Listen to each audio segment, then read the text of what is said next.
Bonjour, il est 14 heures en ce mardi 28 octobre 2014. J'ai récemment mis sur le tapis une question que j'avais un petit peu délaissée, qui est la question du déplacement spatial en cheville avec le déplacement temporel. En effet, on peut dire ça comme ça, le fait qu'il y ait un changement de phase peut signifier également qu'il puisse y avoir un changement de mobilité, donc de mouvement. Je l'ai expliqué récemment. Il faut savoir quelle stratégie de mouvement adopter en un instant T, au cours d'une certaine phase. Ne pas se tromper dans cette stratégie. Cette stratégie, elle est simple à définir. Soit je vais vers l'autre, soit j'attends que l'autre vienne vers moi.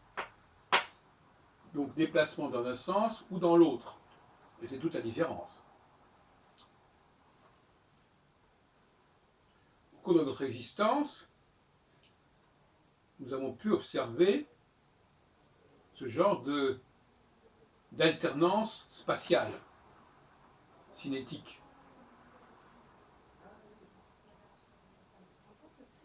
Il est clair aussi que c'est lié à une question de moyens. Il est parfois impossible de faire les déplacements souhaités et voulus.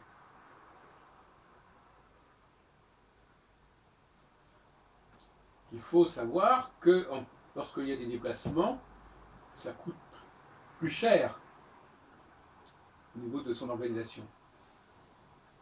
Donc, être en manque de moyens financiers, techniques, à des périodes qui exigeraient que l'on se déplaçât, constitue un manque à gagner, constitue un handicap qui ne permet pas de vivre pleinement la période concernée. Inversement, il y a des périodes où il vaut mieux attendre que ce soit les autres qui viennent vers vous, laisser le processus de convergence en votre faveur se déployer, et dans ce cas-là, le mouvement que vous pourriez faire vous-même serait contre-productif. Ne serait-ce que parce que si vous êtes en déplacement, on ne sait pas où vous êtes. Et si on ne sait pas où vous êtes, vous ne pouvez pas jouer un rôle central. Donc voyez-vous, il y a toute une processus comme cela qu'il faut respecter et qui me paraît essentiel et dont je n'avais pas parlé jusqu'à présent parce que je n'avais pas pris conscience pleinement. Les voyages que c'est vrai que la notion de voyage est importante dans la rhétorique astrologique, mais l'axe maison 3, maison 9, hein. C'est-à-dire que, effectivement, c'est vrai, mais là je pousse les choses beaucoup plus loin. Et toute la question, comme je disais encore dans une dernière vidéo, est de savoir si je suis en un instant T, celui qui doit se mouvoir ou celui qui doit attendre. Parce qu'il y a toujours évidemment cette question, qui est un peu la question du pôle masculin et féminin sur le plan purement analogique. Est-ce que je suis en position de celui qui attend qu'on vienne vers lui, ou je suis en position de celui qui doit se rendre auprès des autres, qui doit aller vers les autres? Grave question que l'astrologie peut résoudre à condition de déterminer qui est la personne concernée. À quelle catégorie j'appartiens en ce moment-là? Dans quelle position suis-je?